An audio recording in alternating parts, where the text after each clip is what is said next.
bonjour. Bonjour. Alors, vous êtes psychiatre, vous avez exercé à l'hôpital Sainte-Anne à Paris, spécialisé dans le traitement de la prévention des troubles anxieux et dépressifs. On vous doit l'introduction de l'usage de la méditation il y a près de 20 ans auprès des patients dans les soins médicaux. Et puis, vous êtes auteur de très nombreux livres, notamment sur la méditation, sur la psychologie positive et dernièrement sur la sagesse. Merci beaucoup d'être avec nous sur ce plateau aujourd'hui pour essayer un petit peu de comprendre cette crise et notamment ses liens avec l'interdépendance. En quoi nous fait-elle comprendre cette crise qu'il y a une interdépendance entre nous tous ? Elle nous le fait comprendre à coups de marteau. Là, c'est à la fois dans les aspects positifs et négatifs, c'est-à-dire pour le meilleur et pour le pire, comme on dit. Pour le pire, c'est la survenue d'une pandémie à partir de la mutation d'une toute petite bestiole dans un marché au fin fond de la Chine. Donc si ça, c'est pas de l'interdépendance à l'échelle planétaire, alors on ne peut plus parler d'interdépendance. Et puis aussi sur le plan plus positif, c'est-à-dire que c'est frappant de voir comment nos sociétés se sont mises instantanément à l'arrêt pour protéger seulement les plus fragiles, puisqu'on sait que ce virus a pour particularité d'être spécifiquement dangereux pour les plus âgés, les plus vulnérables, et nos sociétés n'ont pas hésité à s'immobiliser pour protéger ces personnes. Donc ça, c'est l'aspect réjouissant. Et l'aspect inquiétant, c'est de voir comment maintenant, dans cette planète hyper connectée, mondialisée, tous ces phénomènes d'interdépendance, qu'on pourrait dire d'ailleurs d'interdépendance commerciale, puisque ce sont les échanges commerciaux finalement, plutôt que d'interdépendance idéologique. On est sur une planète du chacun pour soi quand même, au moins au niveau des nations, et pour laquelle l'interdépendance s'est rappelée un petit peu en force avec la pandémie. Alors nous sommes tous liés aussi avec le monde animal, vous l'avez dit, et aussi nous nous sommes mis à l'arrêt, mais est-ce que c'est vraiment possible d'être mis à l'arrêt comme ça par rapport à cette interdépendance ? C'est possible puisque nous l'avons fait. Alors est-ce qu'il est possible de le faire durer, de le renouveler? Ça, c'est une autre paire de manches. Mais vous savez, vous parliez de la condition animale. Cette crise est riche d'enseignements, comme toutes les crises d'ailleurs. Le problème des crises, c'est que c'est douloureux. On n'a qu'une envie, c'est de les oublier, de tourner la page. Mais on ferait mieux, bien souvent, d'ouvrir les yeux sur ce qu'elles nous montrent. Pour la condition animale, on a vu qu'effectivement, tout était parti de cet envahissement des espaces naturels d'animaux sauvages, pangolins, chauves-souris, etc. Ça aurait pu partir, ou la prochaine partira peut-être des élevages industriels, qui sont des lieux où on maltraite joyeusement les animaux et la planète, puisque le fait d'être carnivore est aussi un acte de maltraitance vis-à-vis de la planète. Donc tout ça, ce sont des leçons, j'allais dire, précieuses malgré tout. J'espère bien que nous allons les retenir durablement. Alors, il y a aussi un autre phénomène, c'est la montée en puissance des réseaux sociaux qui ont pris le relais, finalement, de nos communications habituelles, de nos relations sociales. Est-ce que ça peut maintenir quand même vraiment les contacts ? Moi, j'ai souvent tendance à dire que les réseaux sociaux sont aux relations humaines ce que la vitamine C en comprimé est à une orange. C'est-à-dire que vaut mieux prendre de la vitamine C sous forme de comprimé que ne pas en avoir, parce que sinon on sera carencé. Mais c'est quand même mieux de manger une orange, parce que c'est plus agréable, il y a davantage de nutriments, c'est mieux absorbé, etc. Et au fond, les écrans, ils jouent leur rôle de substitut, de roue de secours, mais ce qui est terrible, c'est que ce sont quand même des outils qui tendent à nous asservir. On sait qu'ils créent très rapidement des dépendances et qu'un certain nombre de personnes, même quand la crise aura reflué, vont rester accros à leurs écrans. Ils augmentent le stress et l'anxiété, ils augmentent le narcissisme, ils augmentent les certitudes, puisqu'en général, sur les écrans, on n'a pas ces petits frottements du réel où on est obligé d'écouter un peu les avis contradictoires des gens qu'on croise. Là, sur les écrans, on a tendance à aller toujours sur les mêmes réseaux sociaux, d'où le complotisme, d'où toutes ces histoires-là. Donc, là aussi, grande leçon, les écrans sont des bons serviteurs et des très, très, très mauvais maîtres. Alors pour revenir à cette notion d'interdépendance, en quoi peut-elle nous aider à sortir de la crise? Si l'interdépendance, au fond, ne sert que le commerce et la finance, elle n'a pas beaucoup d'intérêt. Par contre, ce que nous découvrons aussi à l'occasion de cette crise, c'est que, comme le dit le proverbe que nous citons au début de notre livre, tout seul on va plus vite, mais ensemble on va plus loin. C'est-à-dire que la tentation de l'individualisme et de l'égoïsme est d'autant plus menaçante qu'effectivement, parfois, en la jouant perso, comme on dit, en étant très individualiste, on peut à court terme mieux s'en sortir. On pique les parts de gâteau des copains, en gros, quoi. Et donc on mange 2 fois plus. Par contre, sur le long terme, la vraie solution, c'est pas l'égoïsme, c'est l'interdépendance, c'est-à-dire la conscience que avec les autres, en respectant les autres, en les aidant et en acceptant d'être aidé par eux, la vie est plus intéressante, je suis plus résilient, je suis plus costaud. Et ça, c'est le moment. Actuellement, c'est le moment pour l'humanité et pour les humains de vraiment, vraiment le comprendre. C'est de le comprendre et de développer donc certaines valeurs comme l'altruisme, le respect. Oui, de cultiver, parce que l'interdépendance, bien sûr, on voit tous que c'est une sorte d'idéal, c'est comme la liberté, c'est comme la fraternité, l'égalité, etc.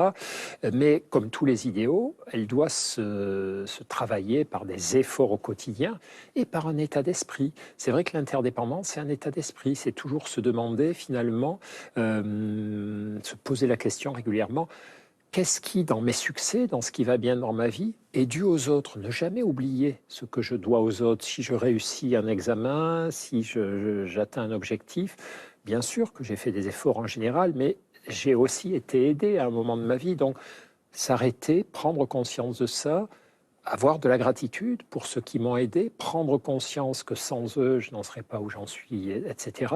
Et puis donner aussi aux autres. Mais cette interdépendance, elle est au cœur du bouddhisme, évidemment, hein, sous forme de... C'est un des grands concepts de la philosophie bouddhiste, mais aussi dans les pratiques de méditation, hein, la pratique du tonglen, donner, recevoir, où on associe ces mouvements respiratoires à tout un travail de transformation de l'esprit.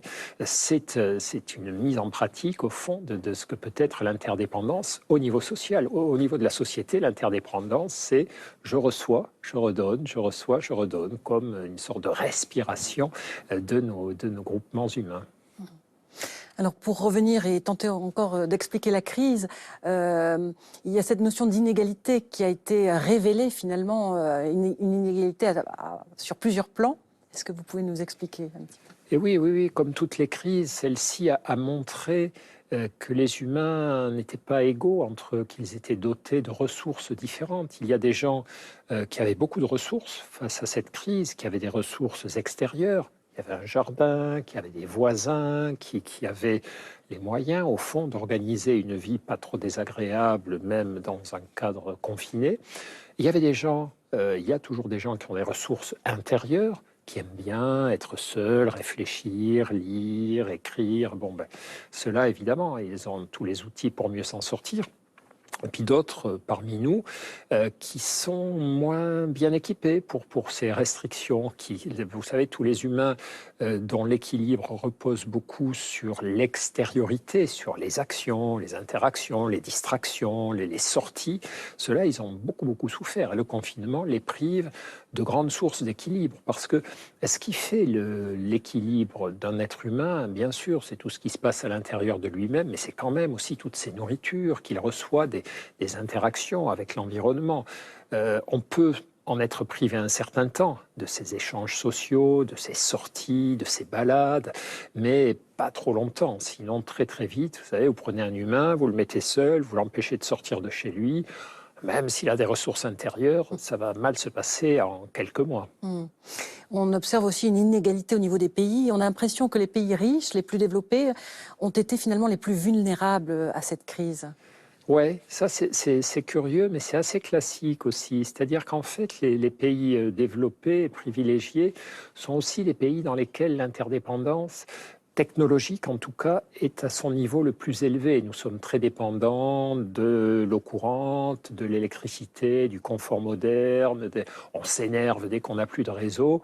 Ce n'est pas le cas dans les pays très pauvres, où vraiment tout ce confort technologique est beaucoup moins évident.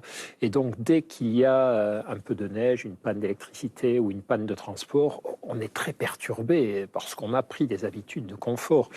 Et donc, nos sociétés, plus une société est riche, plus elle est complexe et donc plus elle est vulnérable.